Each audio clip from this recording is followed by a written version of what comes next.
Just say it, man. Don't make me ask 20 questions. What is the point? Get to the point. Point. Just say it already. Welcome to the Podcram. Useful, not true. Fake it till you make it. You are what you pretend to be. Judge your actions, not your intentions. Enjoy a few words from Derek Sivers and Chris Williamson on the pragmatic theory of truth, consequentialism, and the power of reframing, taken from Modern Wisdom number 847. I'm choosing this belief because it's useful to me, not because it's true.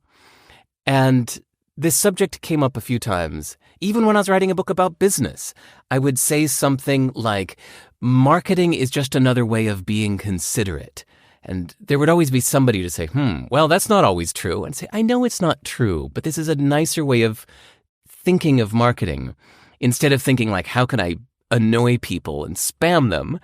If you think of marketing as whatever you're doing to be considerate, to help people remember you, to help people find you, it's a better way of thinking about it. I find it more useful to think that way. So I realized there was a theme underneath my previous 4 books, which is that I choose beliefs because they're useful, not because they're necessarily true. I love this idea. So I was super excited to be able to have this conversation because it's kind of a pet project of mine too. The best examples that I've got, something which is functionally true but literally false. Porcupines can throw their quills. No, they can't. They're not darts players. They can't throw their quills. But if you treat a porcupine as if it can throw its quills, you're less likely to go away from it. Walking under a ladder is bad luck. No, it's not. I am yet to see any evidence that people who have walked under a ladder result in worse luck over the next however many decades of their life. But if you evade walking under ladders, you are less likely to have paint cans and plant pots and humans dropped on your head. Pigs are morally dirty creatures, and that means that you should never touch them or eat them. Not true. As far as I'm aware, the moral status of pigs is equivalent to that of cows and chickens and everything else, but their flesh does carry a higher pathogen load on average. So if you avoid eating it, adaptively, that's protective to you, especially if you were perhaps, let's say, in the Middle East, in a place which is quite warm and doesn't have great sanitary conditions, and it's the Middle Ages.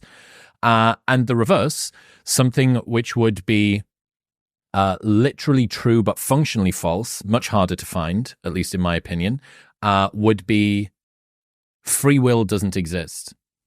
So a deterministic view of the world, one which may, laws of physics and a bit of philosophy kind of seems to say to people smarter than me that this might be the case. But when you actually try and functionally use that or usefully use that in your life, it kind of results in a lot of people becoming nihilistic or fatalistic or apathetic or just a bit sad or something. And I guess another one, so like always treating the gun like it's loaded is another sort of twist on this. Beautiful example.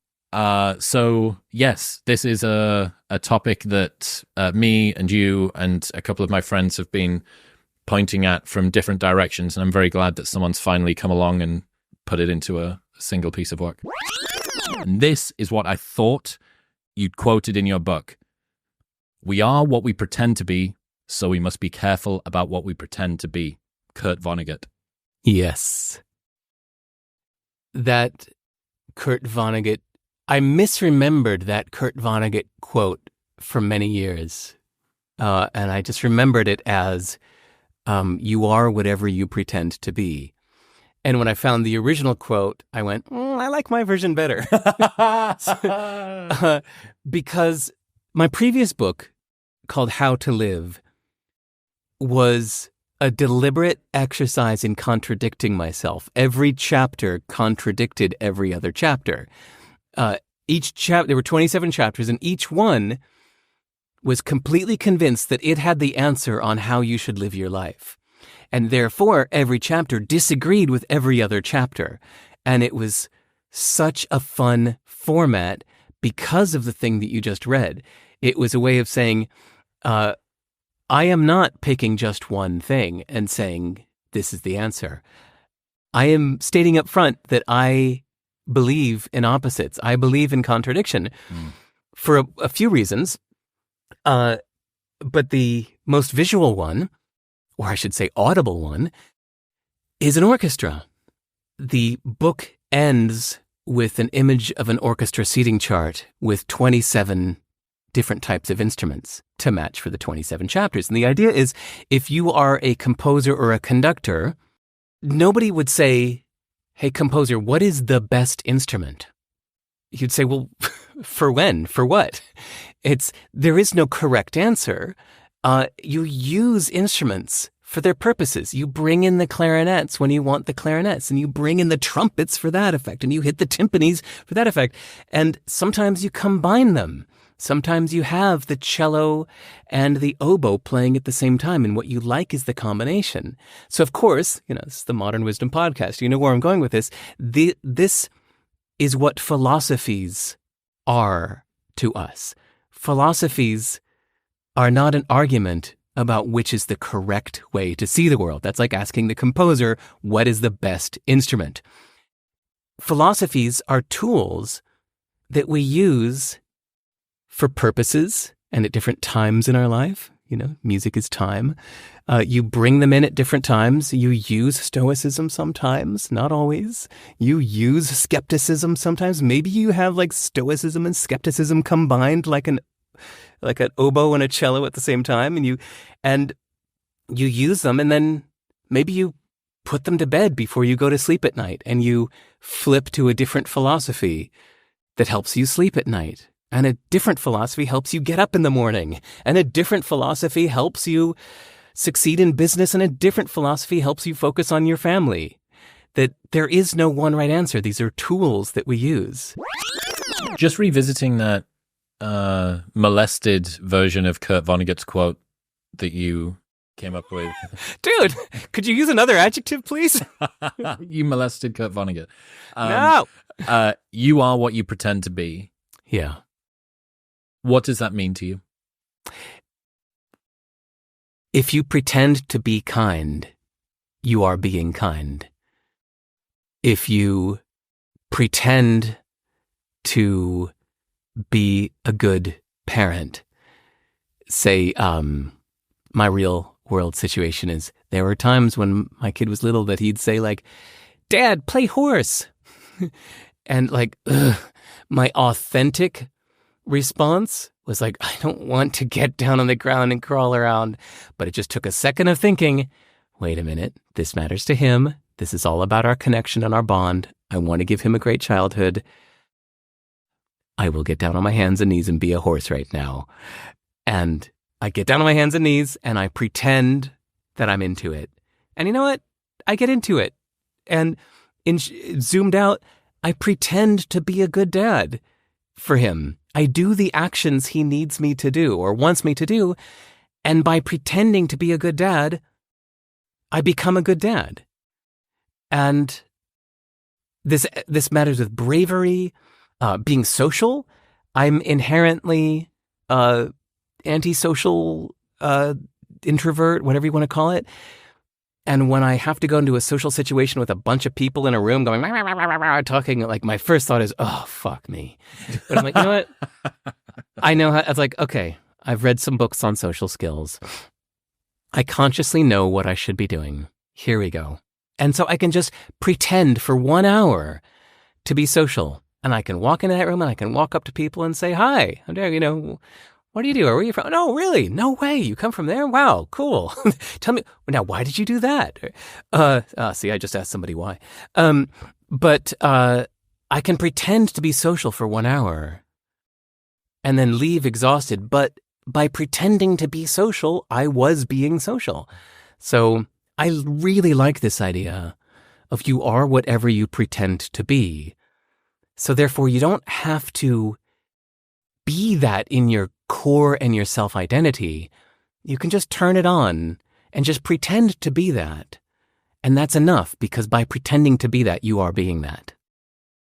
Yeah, I think the more that I judge myself on the actions that I take, as opposed to the intentions that I had or the thoughts that I had around the thing, the better I feel. And I understand why. I'm playing with this idea that's not even quarter baked. It's not even been rolled up into dough ready to be put into the oven yet.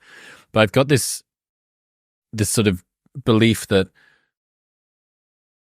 people who are more action focused or type A or overworkers, people will give a little bit of sympathy to them, but really they know that the downstream benefits that those type A type people have are significantly better. The outcomes they're going to get in life on average tend to be significantly better by most objective standards than the person that has a type B problem, right? The person that can't be gotten up off the couch, that struggles to hold a job, that turns up late, that does all the rest of it, is, because of the outcomes that they tend to get in life, more worthy or seen as more worthy of sympathy than the person who is overly anxious and turns up half an hour before and has this calendar that's packed back to back and always overworks themselves and does all of the rest of it.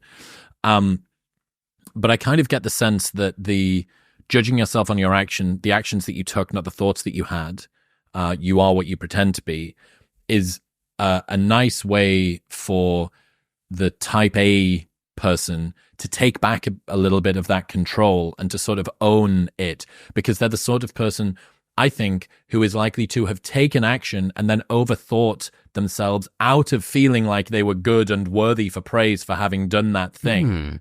The type B person would actually, and this is the reason that we say to people, your intentions matter an awful lot.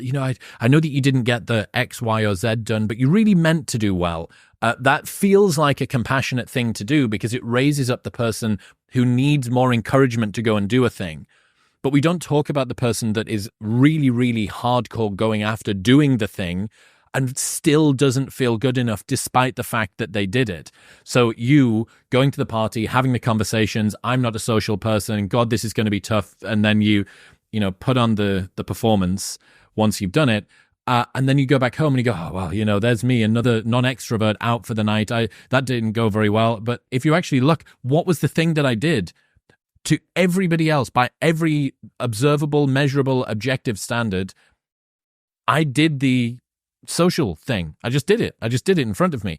So I need to judge myself more on the actions that I took, not on the thoughts that I had around the actions that I took. I love this subject. I hope you do dive into it more. And if you do, call me. I will. I promise I will.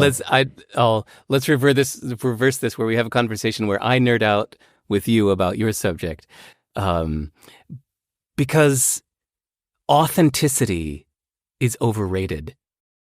I don't really know how everybody defines authenticity, but to me it seems to be this idea of doing what you actually feel like doing. Correct. Being true to yourself, being true to your emotions, which you can imagine where I'm going to go with that. It's just bullshit. You don't know your own emotions or why you're having a thought, and being true to a thought that your brain is lying to yourself and telling you that you're having this and now you're going to act in accordance with that subconscious bullshit, and that's you being authentic. And who knows where you even got this self-identity in the first place? It's because your third grade teacher told you that this is what kind of person you are. So now at the age of 33, you're trying to be true to that thing because your teacher said it to you and you formed your self-identity based on that. It's such bullshit that I think we should just toss all of it away. In fact, I think it's very Christian to care what our intentions are. I think it was like Christianity that brought this idea of what matters is what's in your heart. And I think we can put that aside for a minute and just say, forget what's in your heart, forget your intentions, forget what you're thinking, judge yourself only by your actual actions. Because all that other stuff is just bullshit. Maybe I'm just too skeptical. I don't believe anything my head is telling me. And I don't think you should either. So just put it all aside because it's all bullshit and only look at your actions. Thanks for listening to this installment of The Podgram. I hope it contains something useful for you. If you enjoy these selections and are curious about the curator's own thoughts, you can check out my other podcast, Psychic Lube, where I share concise concepts meant to grease the intellectual gears and help get your creative juices flowing. Each episode is an ongoing collaborative project that welcomes listeners to expand or rebut its points by email or comment, the most interesting of which get incorporated through periodic re-recordings. As always, if you're intrigued by today's content, I encourage you to go listen to the full podcast in its original form directly from its creators so that their sponsors keep paying them to make stuff for us and nobody feels compelled to sue me for copyright infringement. Now, get off your phone and go do smart stuff. Have a productive day.